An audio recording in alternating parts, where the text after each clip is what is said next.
اعوذ باللہ من الشیطان الرجیم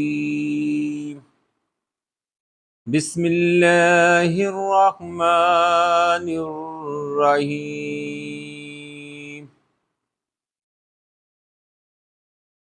درود پاک پڑھ لیں۔ یا ودود صلی علی سیدنا محمد وآلہ وصحبہ انک رحیم ودود۔ صلاۃ و سلام پڑھیں۔ اللہم صلی علی محمد وآلہ وصحبہ انک رحیم ودود۔ الصلاۃ والسلام علی خاتم النبیین۔ الصلاۃ والسلام علی ختم المرسلین۔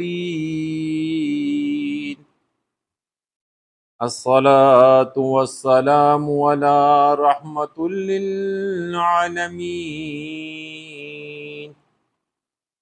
حدیث اليوم، حدیث نمبر 1568، 1568، مشکوٰۃ المصابیح۔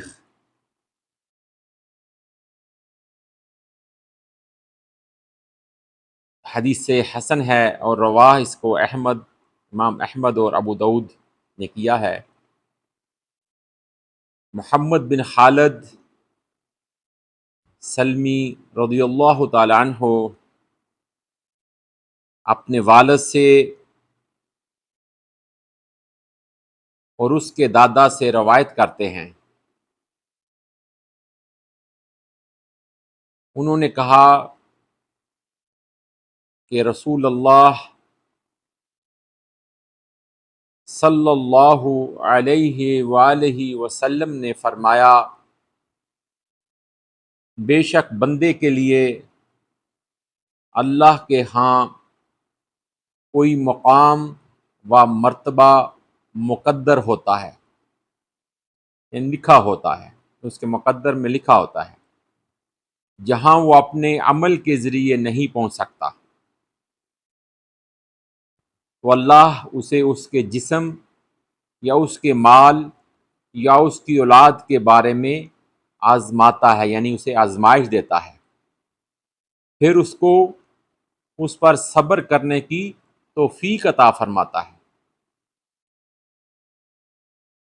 یہاں تک کہ حتیٰ کہ وہ اسے اس مقام و مرتبہ تک پہنچا دیتا ہے، یعنی کہ وہ جو مقام و مرتبہ اللہ تعالیٰ نے اس کا مقدر لکھا ہوتا ہے، تو اس طرح وہ اللہ سبحانہ وتعالیٰ اس طریقے سے اللہ اس کو اس مقدر تک، اس کے مقدر تک پہنچا دیتا ہے جو اس کے اللہ تعالیٰ نے مقدر میں لکھا ہوتا ہے۔ بارہ سن لیں حدیث مبارکہ۔ محمد بن خالد سلمی اپنے والد سے اور اس کے دادا سے روایت کرتے ہیں، انہوں نے کہا کہ رسول اللہ صلی اللہ علیہ وآلہ وسلم نے فرمایا، بے شک بندے کے لیے اللہ کے ہاں کوئی مقام و مرتبہ مقدر ہوتا ہے، یعنی کہ لکھا ہوتا ہے، لکھا جا چکا ہوتا ہے اس کے مقدر میں، جہاں وہ یعنی اس مقام پر وہ بندہ اپنے عمل کے ذریعے نہیں پہنچ سکتا، تو اللہ سبحانہ و تعالی اس کے جسم یا اس کے مال یا اس کی اولاد کے بارے میں اس کو آزمائش میں مبتلا کر دیتا ہے، یا اس کو دوسرے لفظوں میں کہہ لیں کہ اس کو آزماتا ہے، پھر اس کو اس پر صبر کرنے کی توفیق بھی عطا فرما دیتا ہے، حتیٰ کہ وہ انسان جو ہے اللہ تعالیٰ اس کو جب اس میں سے گزارتا ہے کہ وہ اسے اس مقام و مرتبے تک پہنچاتا ہے، کون؟ اللہ تعالیٰ، صبر کی جب توفیق، پھر اسے اس پر صبر کرنے کی توفیق بھی عطا فرماتا ہے اللہ تعالیٰ، حتیٰ کہ وہ اسے اس مقام پر اور مرتبے تک پہنچا دیتا ہے جو اللہ کی طرف سے اس کے لیے مقدر کیا گیا ہوتا ہے۔ سبحان اللہ۔